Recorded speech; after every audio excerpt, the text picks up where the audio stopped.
Russian missiles killed 20 in a shopping mall last June, but that billowing smoke also spewed 2,200 tons of pollutants, ammonia, benzopyrene, and sulfur trioxide. Just one case in a dirty, damning dossier of environmental damage. Today we have more than 2,000 cases which was recorded. Environment Minister Ruslan Strilets is on a campaign to ultimately make Russia pay. Russia must be held responsible. Total environmental damage now is more than $48 billion. And we understand that it's not all the damages and that it is not all cases. Russian attacks on fuel depots are poisoning the air, a recorded 3 to 4 times more air pollution in the last year. A tanker believed to be carrying diesel fuel was hit in the Black Sea. Satellite imagery showed a slick covering 2,000 square kilometers. Last summer, dolphins washed up on the beach near Odessa.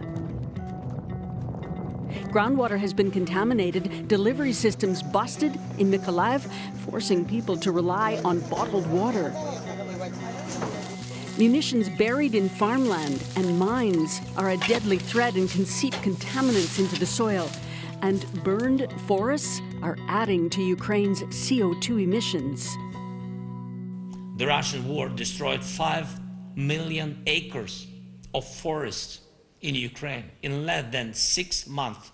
During COP27 in Egypt, Volodymyr Zelensky pressed the international community to see the war as part of the climate crisis. There can be no effective climate policy without the peace on the earth. Recently, Minister Strilets toured a national park in Ukraine, the Holy Mountains, in the Donetsk region. I was shocked. All the infrastructure of this park destroyed. More than 60% of all trees burned. After we go away from this park, in some hours, one of the employees of this park was exploded on the mine. As the war rages, Ukrainian teams are collecting evidence with the same rigor as a criminal investigation, hoping in future to hold Russia accountable. Olena Krivorichkina is a member of Ukraine's parliament and chief coordinator for the operation. In the first days of the war, I realized that war is not limited to the fears of people, but it spreads to every living being. We take photos, film videos, and get samples. We can quickly rebuild a bridge or a house, but it will take decades to renew the nature they've destroyed. But we will try. Ukraine will need help, appealing to the UN for a special environmental monitoring mission. So far, there's no clear framework to prosecute environmental war crimes or get reparations. But Ukraine keeps building its case. This is one of the really significant things about this conflict. It's probably going to be the best documented conflict in terms of environmental damage that we've ever seen.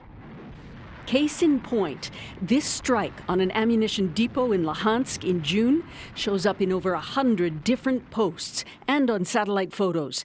The Conflict and Environment Observatory in the UK is logging cases on its own database, 700 so far.